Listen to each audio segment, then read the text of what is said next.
Hello everyone, welcome to my channel. This is your Barkha ma'am. So finally आज से हमने CUET अभ्यास series का आगाज कर दिया है, जिसमें हम डिस्कस करने वाले हैं कंप्यूटर साइंस आईपी स्टूडेंट्स के डेटाबेस कॉन्सेप्ट्स वाले पार्ट को। Yes dear students, database concepts जो कि आपके सीयूईटी एग्जाम में कॉमन चैप्टर है। बेसिकली सेक्शन ए में भी पूछा जाएगा और सेक्शन बी में भी पूछा जाएगा।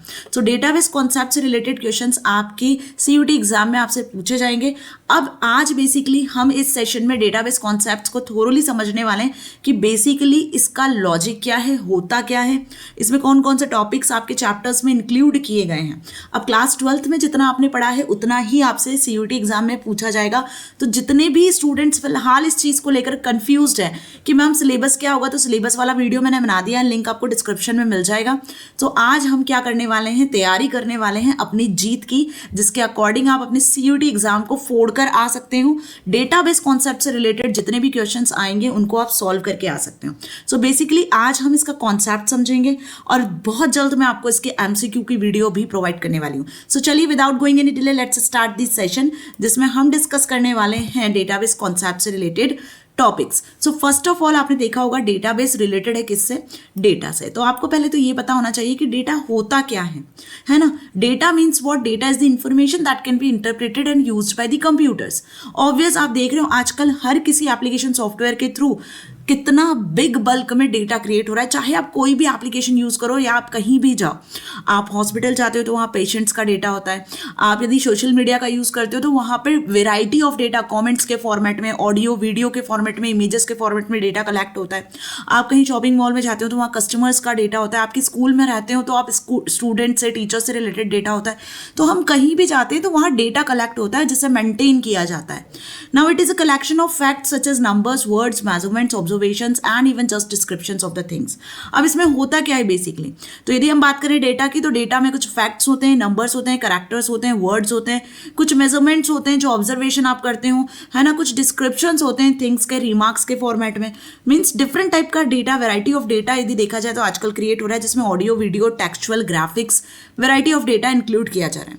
अब इस डेटा को मेंटेन करने के लिए हमें ज़रूरत होती है किसकी, डिवाइसेस की, जिसमें कंप्यूटर सबसे ज़्यादा इंपॉर्टेंट डिवाइस माने जाते हैं, जो कि डेटाबेस में डेटा को स्टोर करने के लिए यूज़ किए जाते हैं। तो बेसिकली ये तो हुई बात डेटा की, और कंप्यूटर में डेटा को स्टोर करने के लिए हम यूज़ करते हैं डेटाबेसेस का। ठीक है, आगे बढ़ते हैं और डिस्कस करते हैं अब सबसे पहला data recording system, that is manual data entry system. Means before computer यदि मैं बात करूं तो जिस सिस्टम में डेटा को एंटर किया जाता था वो था आपका मैनुअल डेटा एंट्री सिस्टम। क्या था, मैनुअल। मैनुअल मतलब बिना कंप्यूटर के जब आप मैनुअली डेटा को एंटर करते हो तो वो बेसिकली मैनुअल डेटा कहलाता है, जिसमें आप प्रॉपर रजिस्टर, पेन का यूज़ करते हो और प्रॉपर अपनी हैंड राइटिंग में डेटा को एंटर करते हो। यदि अब इसका एक एग्जाम्पल मैं लूँ, जनरली आपके स्कूल में होता क्या है, स्कूल में स्टूडेंट्स के अटेंडेंस का रिकॉर्ड मेंटेन किया जाता है। मीन्स कि जो क्लास टीचर होता है वो डेली अटेंडेंस को रिकॉर्ड करता है अटेंडेंस रजिस्टर में, जिसमें P for present, A for absent regularly mark की जाती है।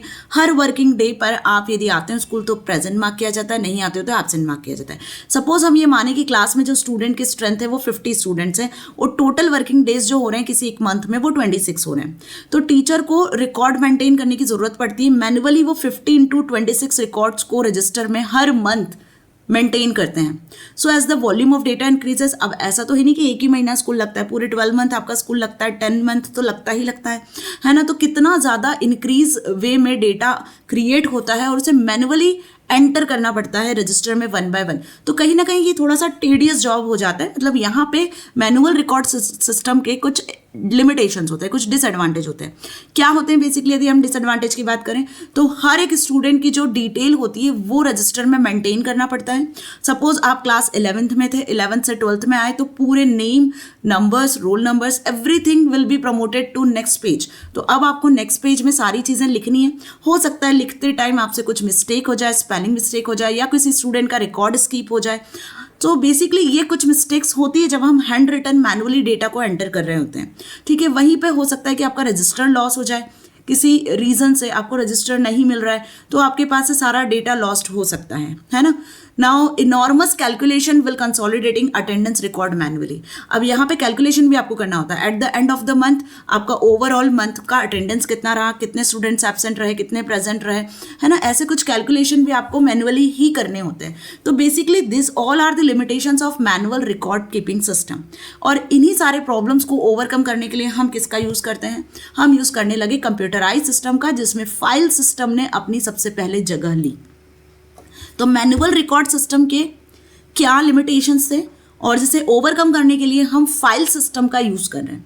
अब फाइल सिस्टम क्या हुआ, देखो मैनुअल रिकॉर्ड के सिस्टम में आपको रजिस्टर्स, पेन, पेपर और बहुत सारी डिफिकल्टीज होती हैं, रिकॉर्ड के लॉस होने के चांसेस होते हैं। तो वहीं पे हमने कंप्यूटराइज्ड फाइल का यूज़ करने लगे। तो अब file can be understood as a container to store data in computer. तो अब कंप्यूटर सिस्टम में आप किसी प्रोग्राम का यूज़ करके फाइल क्रिएट करते हो और इस फाइल में बेसिकली ओवरऑल सारा डेटा क्रिएट करते हैं, स्टोर करते हैं। So file can be stored on storage device. और ये फाइल कहाँ स्टोर होती है, कंप्यूटर सिस्टम के स्टोरेज डिवाइस पे। अब वो स्टोरेज डिवाइस क्या हो सकता है, हार्ड डिस्क हो सकती है, आपका बेसिकली रैम हो सकती है जिस पे आप करंटली वर्किंग कर रहे हो, ठीक है। तो फाइल कुछ भी हो सकती है, फाइल में कैसा भी डेटा आप स्टोर करवा सकते हो, आइदर टेक्सचुअल टाइप डेटा या फिर कोई कॉमा सेपरेटेड फाइल हो सकती है। सो लाइकवाइज उसमें आप pictures, audios, videos, web pages, ये सारी डिफरेंट टाइप की फाइल्स होती हैं। Now files stored on computer can be accessed directly and searched for desired data. अब फाइल्स में एक बेनिफिट आपको ये मिल रहा है कि फाइल सिस्टम में आपको डेटा को क्या करना पड़ रहा है, डायरेक्टली आप स्टोर करवा सकते हो, बल्क में डेटा स्टोर करवा सकते हो। यहाँ पर कॉपी पेस्टिंग जैसी टेक्निक का यूज कर सकते हो डेटा को प्रमोट करने के लिए आगे। जैसे सपोज क्लास 11th के स्टूडेंट क्लास 12th में गए हैं तो यहाँ पे हम as it is complete data को कॉपी और पेस्ट कर सकते हैं। तो बेसिकली यहाँ डेटा के लॉस्ट होने की कोई प्रॉब्लम नहीं होती है। अब यहाँ पे यदि हम बात करें तो फाइल में जब डेटा को एक्सेस करना होता है तो वो हम किसी सॉफ्टवेयर के थ्रू एक्सेस करते हैं। अब आपको अच्छे से पता है कि computer is a collection of hardware and software. तो यहाँ पे हमें कुछ हार्डवेयर की भी जरूरत पड़ती है और फाइल क्रिएट करने के लिए हमें एक सॉफ्टवेयर की भी जरूरत पड़ती है जिसमें हम बेसिकली फाइल को क्रिएट करते हैं। और वो सॉफ्टवेयर कोई एप्लीकेशन सॉफ्टवेयर हो सकता है जिसको पर्टिकुलरली प्रोग्राम किया गया हो। Okay, so for example our example को यदि मैं कंटिन्यू करूँ, सो मंथली अटेंडेंस यदि आपको स्कूल की वेबसाइट पर डिस्प्ले करवानी है, सपोज हम एक सॉफ्टवेयर का यूज़ कर रहे हैं, स्कूल वेबसाइट, जनरली आपके स्कूल में भी होता होगा, स्कूल का वेबसाइट होता है जहाँ पे बेसिकली एक ऐसा सॉफ्टवेयर होता है जहाँ पे डेली अटेंडेंस मेंटेन की जाती है। So one has to write computer program to access the data from files. अब उस वेबसाइट पे बेसिकली जब आपको डेटा को ऐड करना है, अटेंडेंस ऐड करनी है, स्टूडेंट की डिटेल ऐड करनी है, तो वो बेसिकली किसी लैंग्वेज में प्रोग्राम होता है वो software, then only we can work over here, right. तो फाइल सिस्टम में काम करना कंपैरेटिवली मैनुअल सिस्टम के ईजी हुआ, ये हमने अभी तक समझा।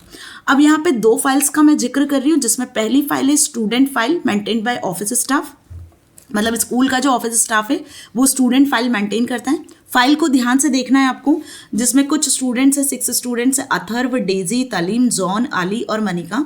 उनके डेट ऑफ बर्थ है, उनके गार्जियंस के नेम है, मतलब उनके पेरेंट्स के नेम है, Amit Ahuja, Bhaichung Himanshu, Danny Himanshu, Sujata.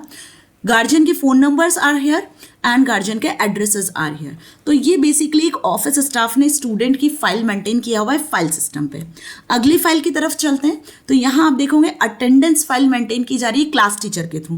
Class teacher जो हर मंथ की अटेंडेंस लेती है 6 स्टूडेंट्स की, आप देखोगे तो यहाँ पे 1 सितंबर के अकॉर्डिंग अटेंडेंस ली हुई है ना, जिसमें 1 to 6 रोल नंबर यहाँ पे आपको शो हो रहे हैं और ये स्टूडेंट के नाम आपको बेसिकली यहाँ पे दिख रहे हैं, ठीक है, और उनके अटेंडेंस रिकॉर्ड यहाँ पे आपको विजिबल हो रहे हैं। उसी के साथ यदि हम 2 सितंबर पे चलें तो 2 सितंबर के अकॉर्डिंग इस फाइल में आपको अगेन वही 6 स्टूडेंट्स के नेम और इस तरीके से डेटा आपको यहाँ पे शो हो रहा है। तो फाइल सिस्टम में कैसे डेटा मेंटेन किया जा रहा है वो हमने अभी देखा। अब फाइल सिस्टम में प्रॉब्लम क्या होती है, यदि आपने ध्यान से देखा होगा तो आपको ये पता चलेगा कि फाइल सिस्टम में बेसिकली यहाँ पर जो 2 स्टूडेंट हैं, तलीम शाह और अली शाह, ये दोनों सिबलिंग्स हैं। तो गार्जियन नेम में आप देखोगे यहाँ पे गार्जियन के नेम रिपीट हो रहे हैं, हिमांशु शाह, उनकी ओवरऑल डिटेल्स रिपीट हो रही है। तो भाई फाइल सिस्टम में रिपीटेशन हो सकता है, फाइल सिस्टम रिपीटेशन को अलाउ कर रहे हैं। वहीं आप अटेंडेंस रिकॉर्ड में देखोगे तो यहाँ हर डेट वाइज अटेंडेंस जो है, रिकॉर्ड जो है वो भी रिपीट हो रहे हैं, स्टूडेंट के नाम रिपीट हो रहे हैं, उनके रोल नंबर रिपीट हो रहे हैं। तो ये कुछ प्रॉब्लम्स हैं जो कि हम फाइल सिस्टम में देखते हैं। तो file system again becomes difficult to handle when number of file increases.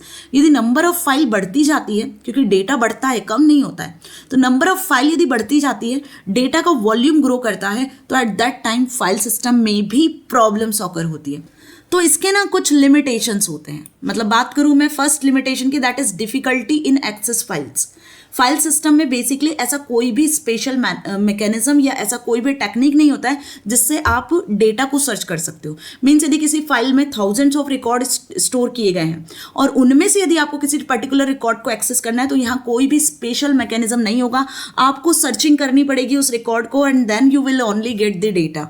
सो यहाँ पर बात कर ले हम कोई स्पेशल मैकेनिज्म की, कोई स्पेशल फैसिलिटी की डेटा को एक्सेस करने के लिए, फाइल में से डेटा को रिट्राइव करने के लिए, तो वो कोई भी मैकेनिज्म फाइल सिस्टम में नहीं होता, इसलिए प्रॉब्लम होती है डेटा को सर्चिंग करने में। वहीं बात करें डेटा रिडंडेंसी की, तो फाइल सिस्टम में डेटा रिडंडेंट होता है। अब रिडंडेंसी का क्या मतलब होता है? डेटा डुप्लीकेट होता है। अभी हमने देखा स्टूडेंट फाइल में 2 स्टूडेंट के फादर्स के गार्जियंस के नेम रिपीट हो रहे थे, उनके मोबाइल नंबर, उनका एड्रेस रिपीट हो रहा था। वहीं यदि हम अटेंडेंस वाली फाइल पे आ जाएं तो आपने देखा होगा अटेंडेंस वाली फाइल में भी बेसिकली यहाँ अटेंडेंस रिपीट हो रही है, रोल नंबर रिपीट हो रहे हैं, स्टूडेंट्स के नेम रिपीट हो रहे हैं। तो बेसिकली फाइल सिस्टम में डेटा रिडंडेंसी की प्रॉब्लम होती है। बात करें डेटा इनकंसिस्टेंसी की, तो जब यहाँ पे रिडंडेंसी जैसी प्रॉब्लम हो रही है तो डेटा को एक्सेस करने में भी प्रॉब्लम होती है। मीन्स इनकंसिस्टेंसी का मतलब क्या हुआ कि सपोज एक फाइल है जिसमें आपने क्या किया है, नया रिकॉर्ड एंटर किया है। सपोज कोई नया स्टूडेंट आया तो ऑफिस स्टाफ ने नई एंट्री कर दी न्यू एडमिशन की, लेकिन जब तक वो एंट्री क्लास टीचर के पास नहीं जाएगी तब तक बेसिकली यदि देखा जाए तो प्रॉब्लम ऑकर होती रहेगी। क्लास टीचर को कैसे पता चलेगा कि उसकी क्लास में कोई नया स्टूडेंट आया है? बेसिकली यदि हम बात करें इनकंसिस्टेंसी की, तो एक टेबल में यदि कोई नया रिकॉर्ड एंटर होता है या कोई नया रिकॉर्ड डिलीट होता है तो दूसरी टेबल में चेंजेस नहीं होते हैं, तो दूसरी टेबल में वो बेसिकली रिकॉर्ड मेंटेन ही रहता है जब तक कि मैनुअली उसे फाइल सिस्टम से हटाया नहीं जाए।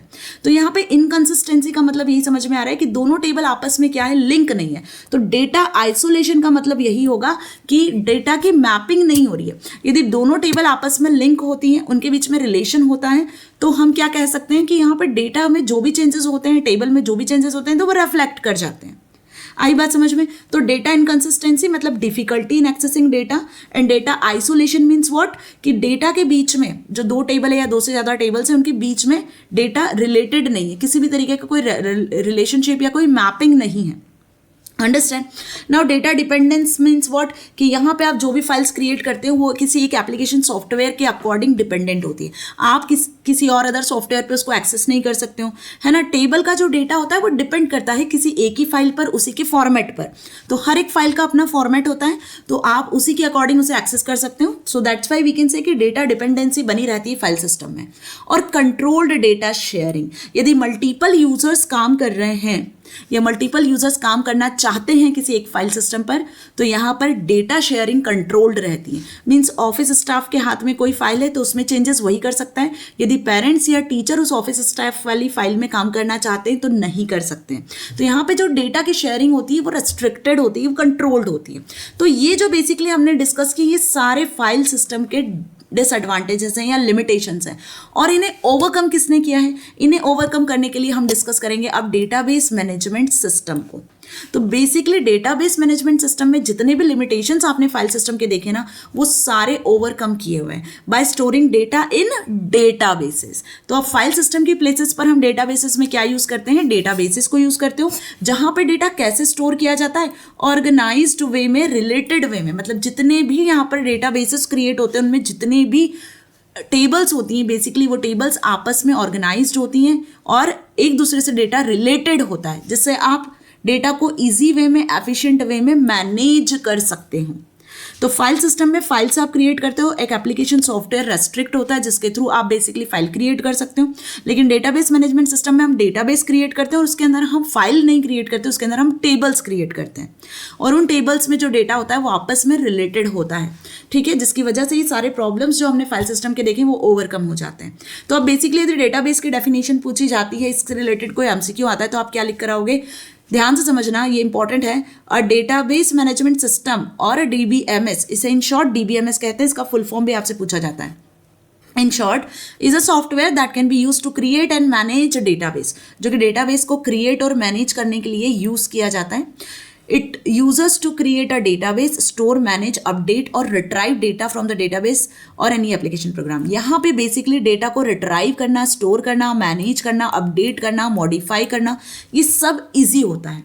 और इसके लिए हम जिन सॉफ्टवेयर्स का यूज़ करते हैं, डेटाबेसेस के लिए जिन एप्लीकेशन प्रोग्राम्स का यूज़ करते हैं, जो बेसिकली डेटाबेस के लिए ही बनाए गए हैं, उसमें बेसिकली हम बात कर लें तो MySQL, MongoDB, Microsoft Access, SQL server, Postgre SQL और ओरेकल, इनका बेसिकली आप यूज करते हो। देखो ये जो स्लाइड है ना बेसिकली आपके सामने दिख रही है, ये जितने पॉइंट्स मैंने अंडरलाइन किए they are very very important. इनसे रिगार्डिंग MCQs पूछा जाएगा आपसे CUET 2024 एग्जाम में, तो ध्यान रखना है इसको, बहुत अच्छे से आपको याद कर लेना है कि कौन कौन से सॉफ्टवेयर्स हैं जो डेटाबेस से रिलेटेड है, DBMS सॉफ्टवेयर से रिलेटेड है। और DBMS बेसिकली आपको क्या क्या चीज़ें प्रोवाइड करता है, आप बल्क में डेटा स्टोर कर सकते हो, मैनेज कर सकते हो, अपडेट कर सकते हो, मॉडिफाई कर सकते हो, ईजी वे में एक्सेस कर सकते हो, रिट्राइव कर सकते हो।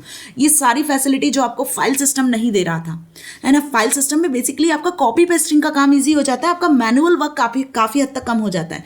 लेकिन ये जो स्पेसिफिक वर्क है हमारा, जिस पर बेसिकली हम कंप्यूटर सिस्टम का यूज करना चाहते हैं, तो वो बेसिकली आपको DBMS ही प्रोवाइड करता है। मतलब लॉजिकली जो डेटा रिलेट होता है ना, वो DBMS से ही होता है। एक ऑर्गेनाइज्ड वे में जो डेटा मेंटेन किया जाता है वो DBMS के थ्रू ही मेंटेन किया जाता है, ठीक है। अब इसके कुछ फीचर्स देख लेते हैं कि डेटाबेस मैनेजमेंट सिस्टम को कहाँ कहाँ यूज किया जा रहा है। रियल लाइफ एप्लीकेशंस में आप इसका यूज कर रहे हो, मींस डेटाबेस मैनेजमेंट सिस्टम को आप देखोगे बैंकिंग में यूज किया जा रहा है, क्रॉप लोन मतलब एग्रीकल्चर फील्ड में यूज किया जा रहा है। यदि हम बात करें बिजनेस में जो इन्वेंट्री मैनेज की जाती है, स्टॉक को मैनेज किया जाता है, वहां इसका यूज किया जा रहा है। ऑर्गेनाइजेशन रिसोर्स मैनेजमेंट में इंप्लॉयज के रिकॉर्ड को, सैलरी को मेंटेन करने के लिए, है ना। ब्रांचेस में डिफरेंट ब्रांच की इंफॉर्मेशन को रिकॉर्ड करने के लिए हम इसका यूज कर रहे हैं।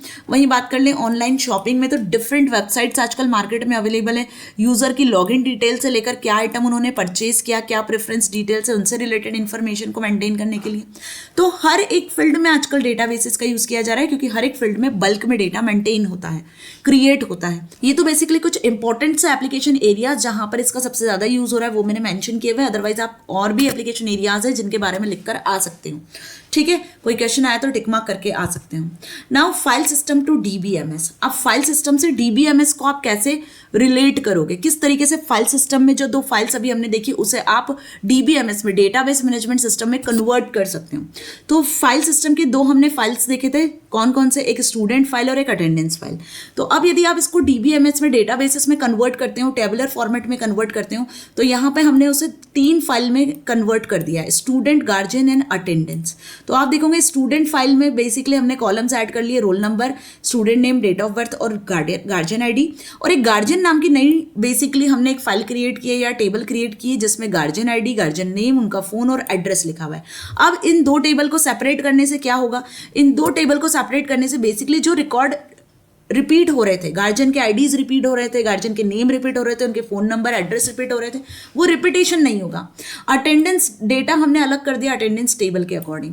आई बात समझ में। तो बेसिकली हमने डेटाबेस मैनेजमेंट सिस्टम में आके चेंजेस क्या करे, दोनों फाइल में हमने स्टूडेंट फाइल, गार्जियन फाइल और अटेंडेंस फाइल, 3 अलग अलग टेबल्स यहाँ पे क्रिएट किया हुआ है डेटाबेस में।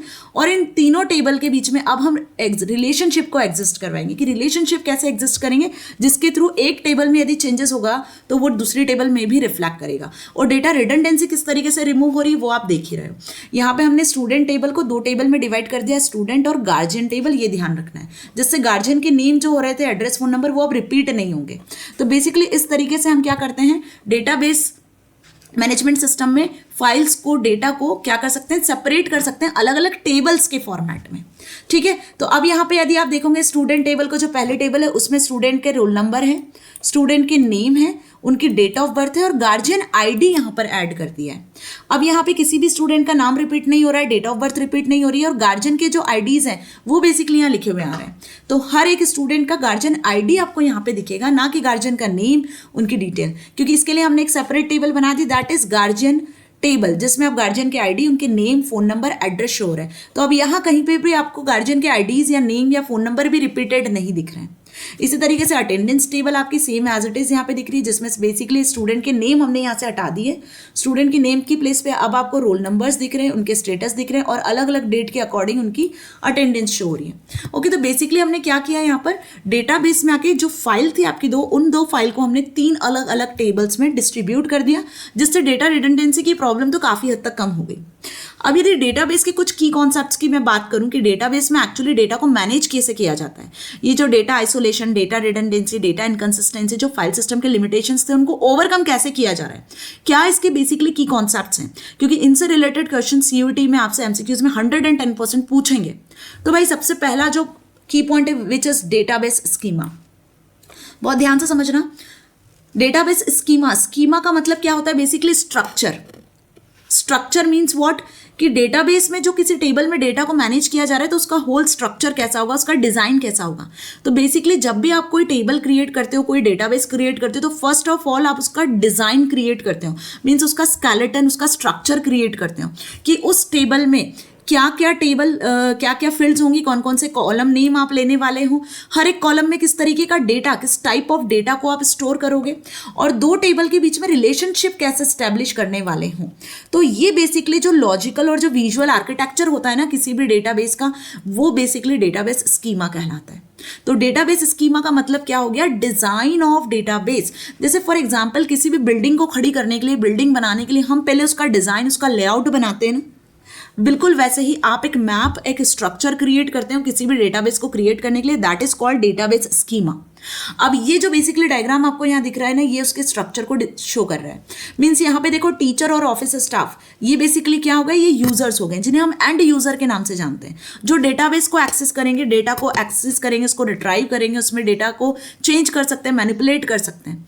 लेकिन एक्चुअली जो स्कीमा होगा, जो बेसिकली डेटाबेस एडमिनिस्ट्रेटर का जो डिजाइनिंग विजाइनिंग वाला पार्ट होगा, डेटाबेस को एनालिसिस करने का, उसे कंट्रोल करने का काम होगा, वो यहाँ होगा, जिसमें बेसिकली आप देख रहे हो यहाँ स्टूडेंट, गार्जियन और अटेंडेंस, तीन बेसिकली आपको डेटाबेसेस दिख रहे हैं, टेबल्स दिख रहे हैं, और ये डेटाबेस का कैटेलॉग है, मींस जहां पे इससे रिलेटेड इंफॉर्मेशन को स्टोर किया जा रहा है। तो डीबीएमएस जो सॉफ्टवेयर है वो इन सारी चीजों को मैनेज करेगा। अब डीबीएमएस सॉफ्टवेयर मैंने आपको बता दिए, My SQL, MS Access, SQL server, ये सारे सॉफ्टवेयर्स होते हैं जो बेसिकली इन एंड यूजर्स को फैसिलिटी देते हैं कि वो डेटाबेस क्रिएट कर सकते हैं। This is whole about the database schema, जहां पे end users, database administrators, system analyst और application software means database management softwares का यूज किया जाता है। ठीक है, आगे बढ़ते हैं नेक्स्ट की कंसेप्ट की तरफ, दैट इज डेटाबेस कॉन्स्टेंट। अब कॉन्स्टेंट का क्या मतलब होता है? यहां भी बच्चे बड़े कंफ्यूज होते हैं। तो भाई कॉन्स्टेंट का मतलब बेसिकली होता है कि आप क्या कर रहे हो, यहां पर कुछ रेस्ट्रिक्शंस को अलाउ कर रहे हो कि हर कोई यूजर आकर कुछ भी डेटा एंटर ना कर दे, जैसा रेस्ट्रिक्ट किया गया है वैसा ही डेटा एंटर करें। जैसे सपोज फॉर एग्जाम्पल मैंने स्टूडेंट टेबल में एक कॉलम ऐड कर दिया जेंडर, तो जेंडर में अब या तो एम एंटर करोगे या F, M for male and F for female. तो क्या होता है, उस कॉलम को हमने रेस्ट्रिक्ट किया, उस पर हमने कुछ कंस्ट्रेंट अप्लाई किया कि उस पर्टिकुलर कॉलम में आप जो टाइप ऑफ डेटा एंटर करने वाले हो वो सिंगल कैरेक्टर होगा, और वो कैरेक्टर भी एम या एफ ही होगा। इसके अलावा आप ए से लेकर जेड तक में कोई कैरेक्टर अलाउ नहीं कर सकते हो, एंटर नहीं कर सकते हो। तो बेसिकली इसे हम कहते हैं कंस्ट्रेंट, कि टेबल में आप किसी एक या एक से ज़्यादा कॉलम में जो डेटा इंसर्ट करने वाले हो वो डेटा का टाइप क्या होगा। ठीक है, अब सपोज एक और एग्जांपल मैं लेती हूँ, तो जिसमें हम बात कर लेते हैं मोबाइल नंबर।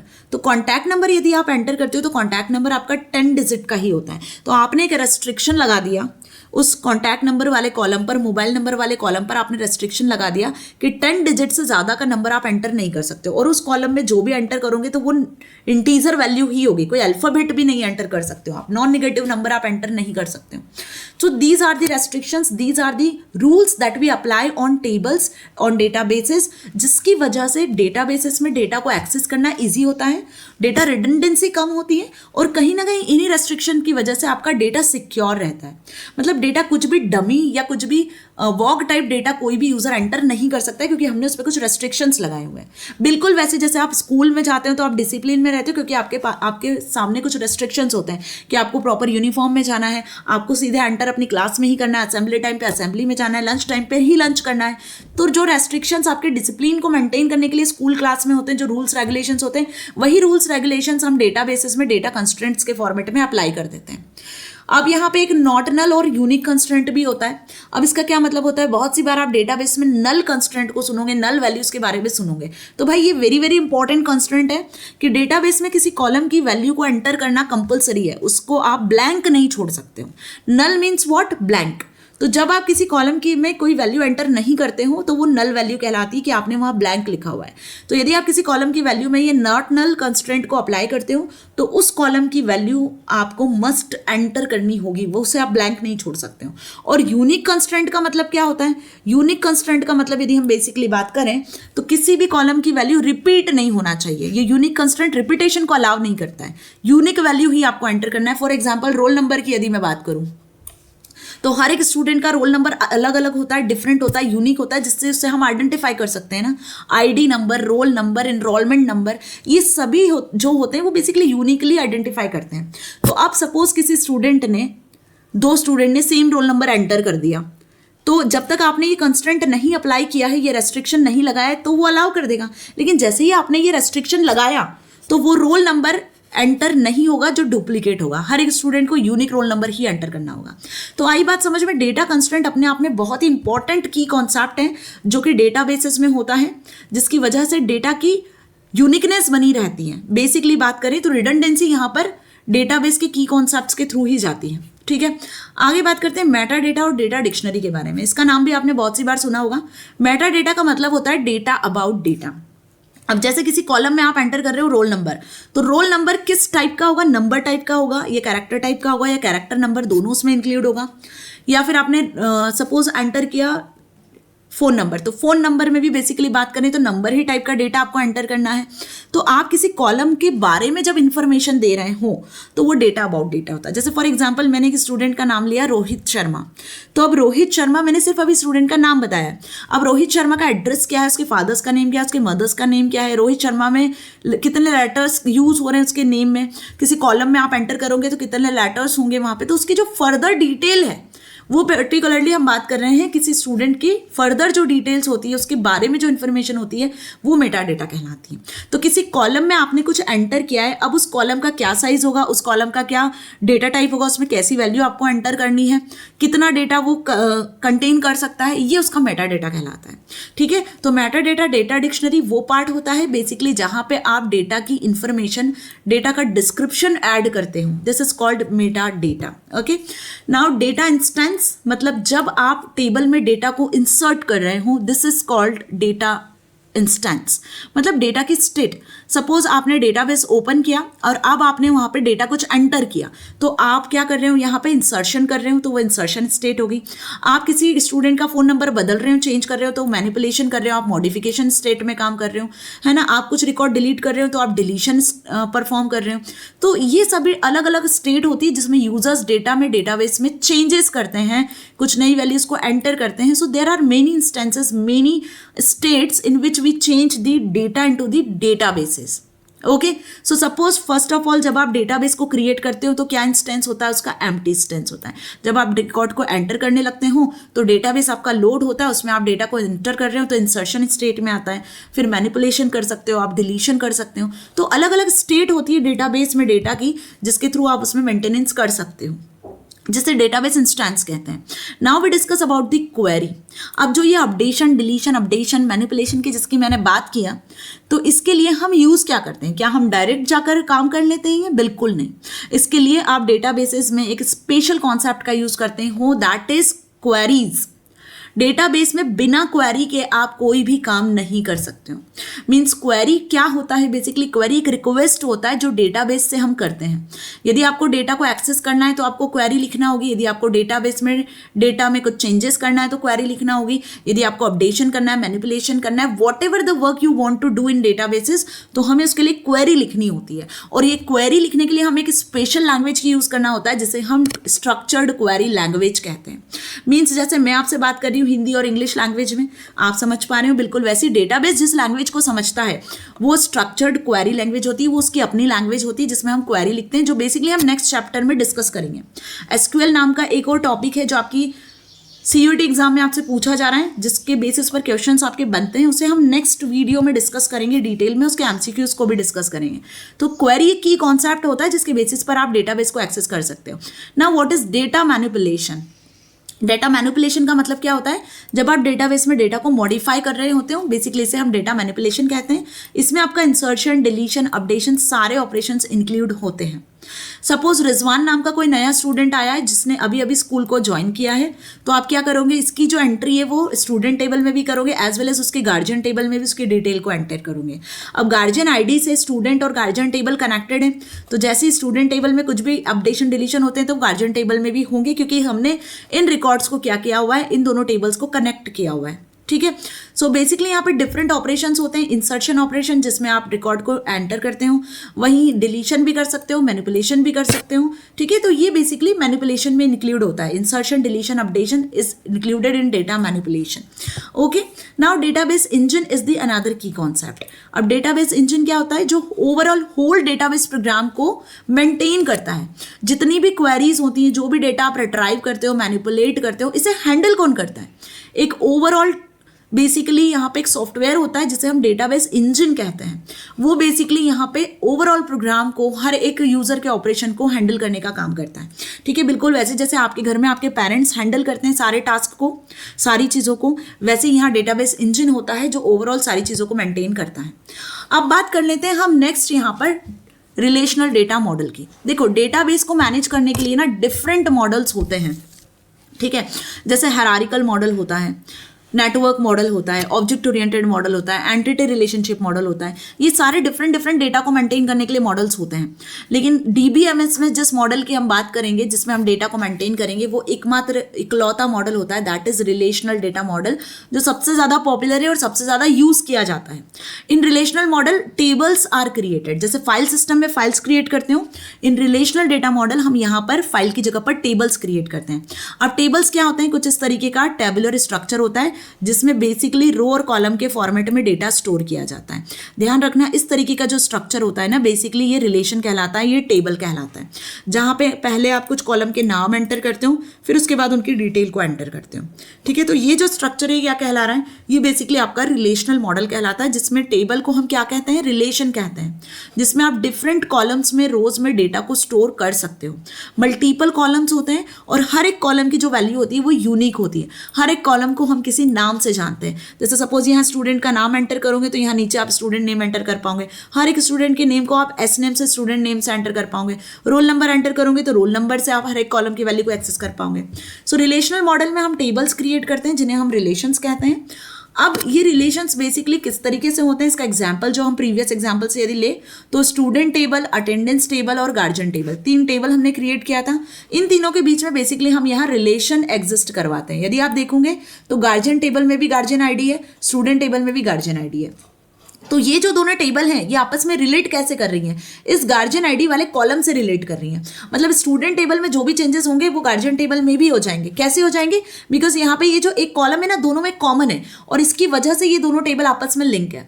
अब यदि स्टूडेंट और अटेंडेंस टेबल की बात करूँ तो यहाँ आप देखोगे रोल नंबर और रोल नंबर दोनों में सेम है ना. मीन्स अब यदि दोनों टेबल को मैं रिलेट करूंगी तो किस कॉलम से रिलेट करूंगी? रोल नंबर से रिलेट करूंगी.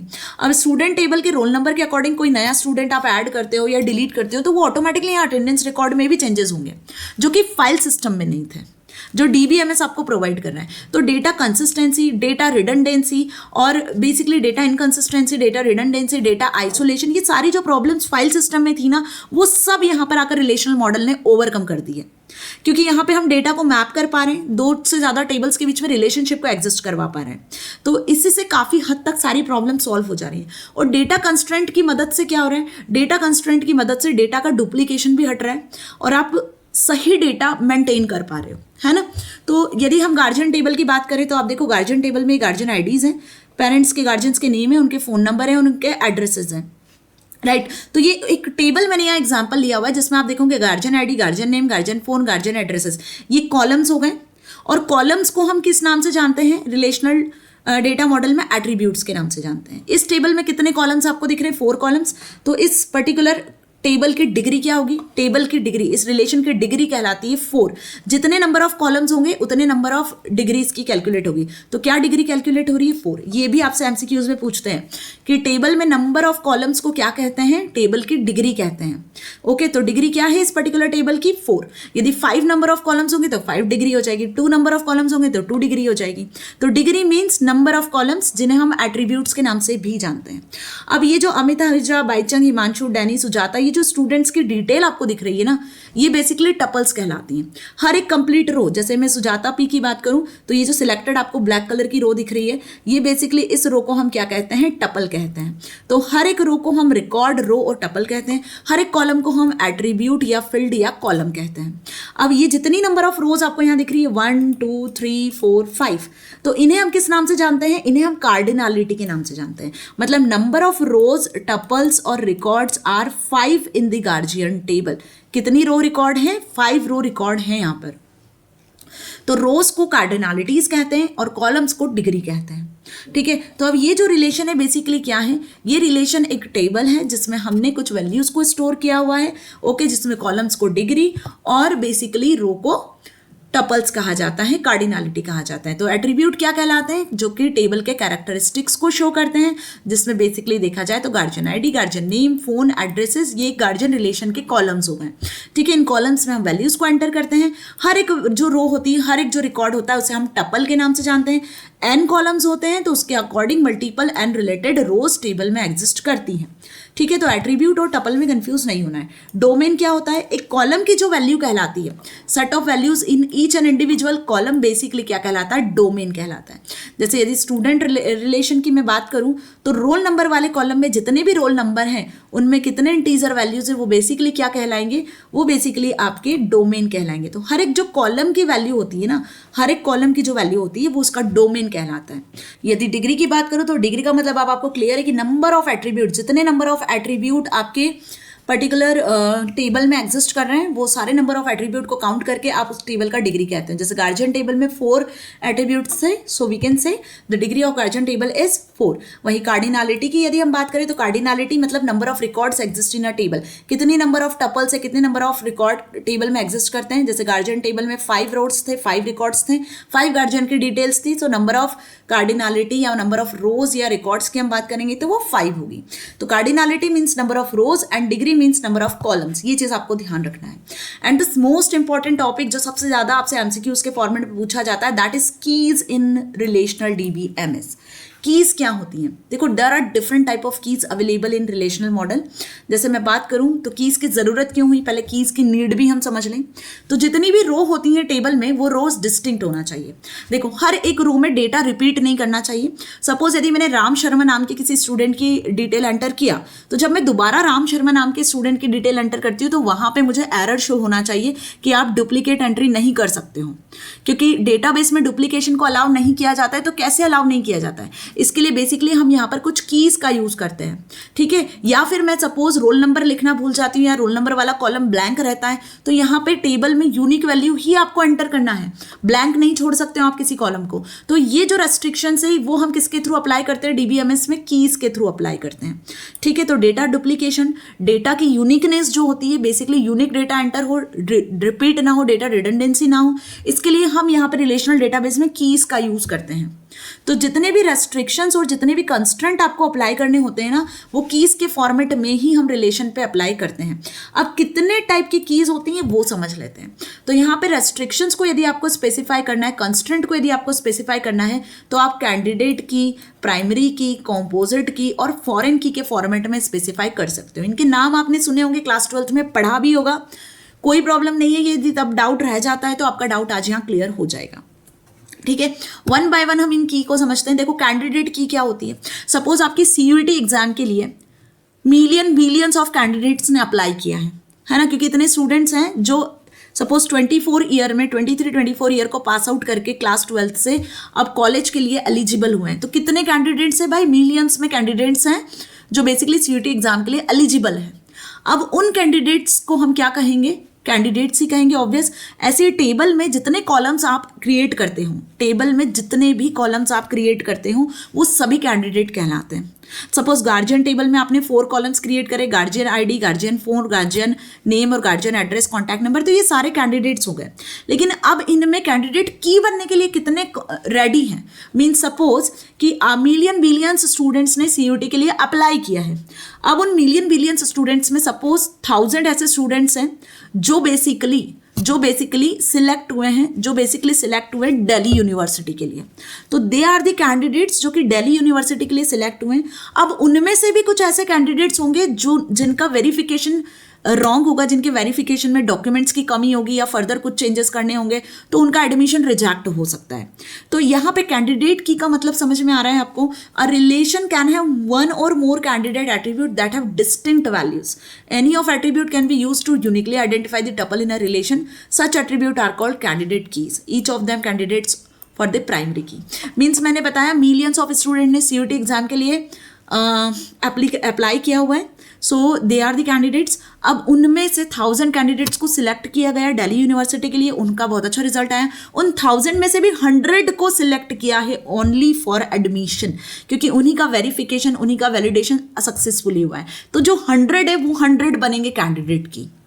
आई बात समझ में अच्छे से। कैंडिडेट की का मतलब क्या हुआ कि बहुत सारे एट्रीब्यूट्स होते हैं, बहुत सारे कॉलम्स होते हैं, उन कॉलम्स में से भी फिर फर्दर कुछ कॉलम्स को आप सिलेक्ट करते हो जो कैंडिडेट की के फॉर्मेट में आते हैं। ठीक है, फॉर एग्जाम्पल गार्जियन टेबल की यदि मैं बात करती हूँ तो गार्जियन टेबल में 4 कैंडिडेट्स है, 4 कॉलम्स है, guardian ID, guardian phone, guardian name और गार्जियन एड्रेस। उनमें से जो कैंडिडेट बनने के लिए रेडी हैं, जो कैंडिडेट की बनने के लिए रेडी है, वो कॉलम है गार्जियन ID और गार्जियन का phone. Because guardian ID repeat नहीं होगा और गार्जियन का फोन नंबर भी रिपीट नहीं होगा। होगा क्या, जल्दी बताओ, नहीं होगा ना। तो यहाँ पे आप 2 कॉलम को कैंडिडेट बना सकते हो, क्योंकि ये दोनों कॉलम टेबल में यूनिक वैल्यू को एक्सेस करने के लिए रेडी हैं। यहां से आप टेबल में यूनिक वैल्यूज को एक्सेस कर पाओगे। कोई भी 2 गार्जियन का गार्जियन ID रिपीट नहीं होगा और कोई भी 2 गार्जियन का फोन नंबर भी रिपीट नहीं होगा, ये यूनिक रहेगा। तो हम क्या बोल सकते हैं कि गार्जियन ID और गार्जियन जो फोन है, ये जो 2 कॉलम है, ये इस पर्टिकुलर रिलेशन के, गार्जियन रिलेशन के कैंडिडेट की बन सकते हैं, हो सकते हैं। ठीक है, सो यहां पर आप एक से ज्यादा कॉलम्स को कैंडिडेट की बना सकते हो। इट इज नॉट कंपल्सरी कि सिर्फ एक ही कॉलम कैंडिडेट की होगा। ठीक है, अब बात करते हैं हम यहाँ पर प्राइमरी की। तो प्राइमरी की कौन सा कॉलम बन सकता है? प्राइमरी की इन कैंडिडेट की में से किसी एक कॉलम को आप प्राइमरी की बना सकते हो। तो गार्जियन ID और गार्जियन का फोन नंबर 2 कॉलम आपके पास हैं। तो इन 2 कैंडिडेट में से अब आप किसी एक कॉलम को सिलेक्ट करोगे जो कि बेसिकली क्या बन पाएगा, जो बेसिकली प्राइमरी की बन पाएगा। प्राइमरी मीन्स सबसे ज्यादा टॉप पर जो होता है, जिसकी सबसे ज्यादा प्रायोरिटी होती है। तो अब यदि हम यहाँ पर 2 कॉलम की बात करते हैं, गार्जियन ID की और गार्जियन फोन नंबर की, तो इन दोनों में से ज्यादा प्रायोरिटी किसकी होगी जो कि प्राइमरी की बन सकेगा? वो होगा गार्जियन ID। गार्जियन ID से ही आप यूनिकली हर एक गार्जियन को आइडेंटिफाई कर पाओगे। It is most preferable for primary की। तो प्राइमरी की सिंगल होती है, किसी भी टेबल में एक ही कॉलम को आप प्राइमरी की बना सकते हो, लेकिन कैंडिडेट की एक से ज्यादा हो सकती है और उन कैंडिडेट की में से ही आप किसी एक को प्राइमरी की बना सकते हैं। तो आउट ऑफ 1 और more candidate key, the attribute chosen by the database designer to uniquely identify the tuple in a relation is called primary key. और एक चीज होती है, प्राइमरी की कभी भी नल नहीं हो सकती। प्राइमरी की में आपको कुछ ना कुछ, उस कॉलम में आपको कुछ ना कुछ वैल्यू एंटर करना होती है। ऐसा नहीं कि आपने गार्जियन ID वाला कॉलम स्किप कर दिया और name, phone number, address enter कर दिया। तो ये जो प्राइमरी की है ना, ये कंस्टेंट है, ये बेसिकली आपको ब्लैंक छोड़ने नहीं देगा, आपको कुछ ना कुछ ID एंटर करना ही होगा जिससे आप गार्जियन को यूनिकली आइडेंटिफाई कर पाओगे। तो अब यहाँ पे हम क्या बोलेंगे कि हमने 2 कैंडिडेट की डिसाइड किया था और उन 2 कैंडिडेट कीज में से बेसिकली हमने क्या किया, उन 2 कैंडिडेट कीज में से हमने गार्जियन ID को प्राइमरी की बना दिया। तो अदर जो कॉलम आपके पास बचा हुआ है दैट इज G फोन। तो बेसिकली अब ये जो G फोन होगा ये क्या हो जाएगा? G फोन होगा ये बेसिकली आपका ऑल्टरनेट की बन जाएगा। 2 कैंडिडेट आपने सिलेक्ट करें, उन दोनों कैंडिडेट में से एक को आपने क्या बना दिया? प्राइमरी की बना दिया। तो दूसरा उस प्राइमरी की का ऑल्टरनेट है ना, तो इसे हम कहेंगे ऑल्टरनेट की। तो ये भी चीज ध्यान रखना है। बिल्कुल वैसी जो 100 स्टूडेंट्स एलिजिबल हुए थे दिल्ली यूनिवर्सिटी के लिए, उनमें से आपने एक स्टूडेंट को कैप्टन बना दिया कि भाई ये जितने 100 स्टूडेंट हैं इनको मैनेज करना है। तो जो कैप्टन हुआ वो प्राइमरी की हो गया, जो सारी चीज को मैनेज करने वाला है, सारे स्टूडेंट्स के डिटेल वगैरह को मैनेज करेगा। और एक आपने बना दिया वाइस कैप्टन। यदि कैप्टन एब्सेंट होता है तो in that case vice captain काम कर सकता है, जैसे आपके स्कूल वगैरह में भी होता है। बिल्कुल वैसे यहाँ टेबल में होता है। एक कॉलम को हमने गार्जियन ID को हमने प्राइमरी की बना दिया, वहीं जो दूसरा कॉलम था प्राइमरी की बनने के लिए एलिजिबल था उसे हमने ऑल्टरनेट की के नाम से डिफाइन कर दिया। तो ये जो दोनों कॉलम है गार्जियन ID और गार्जियन फोन, ये दोनों टेबल के यूनिकली रिकॉर्ड को एक्सेस करने के लिए कैपेबल है। ठीक है, तो कैंडिडेट और प्राइमरी की अच्छे से समझ में आ गया। बात यहां पर हम कंस्ट्रेंट की ही कर रहे हैं। अब कॉम्पोजिट प्राइमरी की क्या होता है? प्राइमरी की तो सिंगल कॉलम पे सिंगल वैल्यू होती है ना, सिंगल कॉलम को आप प्राइमरी की बना सकते हो। लेकिन जब हम बात करें एक से ज्यादा कॉलम को प्राइमरी की बनाने की, तो आप बोलोगे अभी तो आपने मैम मना किया कि एक ही कॉलम को हम प्राइमरी की बना सकते हैं, अब आप बात कर रहे हो एक से ज़्यादा कॉलम को। तो भाई यहाँ पर ना ऐसा होता है कभी कभी टेबल में कि कोई एक कॉलम सफिशिएंट नहीं होता है प्राइमरी की के लिए, हमें एक से ज़्यादा कॉलम को प्राइमरी की के फॉर्मेट में यूज़ करना पड़ता है। जैसे यदि मैं बात करूँ अटेंडेंस टेबल की, तो अटेंडेंस टेबल आपने देखा ना, अटेंडेंस टेबल पे आती हूँ मैं, और अटेंडेंस टेबल पे यदि हम देखें तो आप क्या देखोगे, तो यदि अब यहाँ पर हम देखें तो रोल नंबर वाले कॉलम को यदि आप प्राइमरी की बनाते हो तो आप देखोगे यहाँ पे 1 to 6 roll number again repeat हो रहे हैं। तो प्राइमरी की में कभी भी रिपीटेशन अलाउ नहीं होता है, यूनिक वैल्यू को ही रिकॉर्ड को एंटर किया जाता है, राइट। तो यहाँ पर क्या होगा, अब हमारे पास में डेट वाले कॉलम पे यदि हम आते हैं तो डेट वाले कॉलम में यदि आप देखोगे तो डेट भी रिपीट हो रही है, आप देखोगे यहाँ पर डेट भी रिपीट हो रही है। तो हम क्या करेंगे बेसिकली, यदि किसी स्टूडेंट का स्टेटस आपको देखना है, सपोज मुझे सेकंड नंबर के स्टूडेंट का स्टेटस देखना है कि सेकंड रोल नंबर वाला स्टूडेंट 2 सितंबर को प्रेजेंट था या एब्सेंट था, तो सेकंड रोल नंबर वाला स्टूडेंट 2 सितंबर को, ये 2 सितंबर वाली डेट हो गई, तो हम इन दोनों कॉलम को देखेंगे और इन दोनों कॉलम के बेसिस पे हम आइडेंटिफाई करेंगे कि भाई स्टूडेंट प्रेजेंट था। तो अब इस पर्टिकुलर टेबल के अकॉर्डिंग आपको क्या पता चल रहा है कि यहाँ पे हमें इन दोनों कॉलम को क्या करना होगा, डेट और रोल नंबर दोनों कॉलम को क्या करना होगा, प्राइमरी की बनाना होगा, तभी आप इस स्टेटस को एक्सेस कर पाओगे। Understand this thing. तो जब हमें क्या पता चलता है, जब हमें ये पता चलता है कि टेबल में कोई एक कॉलम बेसिकली रिकॉर्ड को यूनिकली आइडेंटिफाई नहीं कर पा रहा है, if no single attribute in a relation is able to uniquely identify the tables, uniquely distinguish the table, then more than one attribute are taken together। तो हमें एक से ज़्यादा एट्रीब्यूट को साथ में प्राइमरी की बनाना होगा, जिसे हम बेसिकली कॉम्पोजिट प्राइमरी की कहते हैं। और जनरली ये बहुत कम टेबल में होता है, जनरली हम सिंगल कॉलम को ही प्राइमरी की बनाते हैं। बट जब एक सिंगल कॉलम प्राइमरी की बनने के कैपेबल नहीं है, उसमें डुप्लीकेशन हो रहा है, उससे आप रिकॉर्ड को यूनिकली आइडेंटिफाई नहीं कर पा रहे हो, इन दैट केस जो ऑल्टरनेट की वाला कॉलम था या जो ऐसा कॉलम था जिसको दोनों को मिलाकर आप रिकॉर्ड को यूनिकली आइडेंटिफाई कर पा रहे हो, तो आप क्रिएट कर सकते हो, जिसे हम कंपोजिट प्राइमरी की कहते हैं। तो जैसा स्टूडेंट अटेंडेंस टेबल में हमने देखा roll number can not be used as primary key, है ना, तो same student will appear in another row for a different date. Understand this thing. चलिए आगे बढ़ते हैं। Next, similarly in attendance date can not be used as primary key. Okay, वही सारी lines लिखी हुई है। So here we can make roll number and attendance date both can be a composite primary की। क्लियर। नाउ फॉरेन की पर आते हैं, जो again very very important key which is use to relationship. Means basically दो table को यदि connect करना है, दोनों टेबल के बीच में मैपिंग करना है, डेटा आइसोलेशन के प्रॉब्लम को खत्म करना है, तो हम फॉरेन की कंस्ट्रेंट का यूज करते हैं। रिडंडेंसी हटाने के लिए हम प्राइमरी की का यूज कर रहे हैं, आपको अच्छे से पता है। वहीं यदि आपको डेटा को आइसोलेट करना है, डेटा को बेसिकली रिलेट करना है दो टेबल के साथ में, तो हम फॉरेन की कंस्ट्रेंट का यूज करते हैं। Foreign key is use to represent the relationship between the two tables. देखो, दो टेबल्स के बीच में रिलेशनशिप को बताने के लिए हम फॉरेन की का यूज करते हैं। यहां पे जो एक प्राइमरी की होती है किसी टेबल की, उसी को रिलेट किया जाता है किसी दूसरी टेबल के साथ में। मींस जो रिलेशनशिप मैंने आपको अभी यहां बताई थी, क्या बताया था, जस्ट इस पर्टिकुलर एग्जांपल में हमने क्या देखा कि यहां गार्जियन टेबल है और स्टूडेंट टेबल है। ठीक है, तो स्टूडेंट टेबल में और गार्जियन टेबल में आप देखो गार्जियन आईडी क्या है। गार्जियन आईडी की बात करूं तो गार्जियन आईडी क्या है, प्राइमरी की है। गार्जियन आईडी क्या है, यहां पर प्राइमरी की है। ठीक है, प्राइमरी की है गार्जियन आईडी।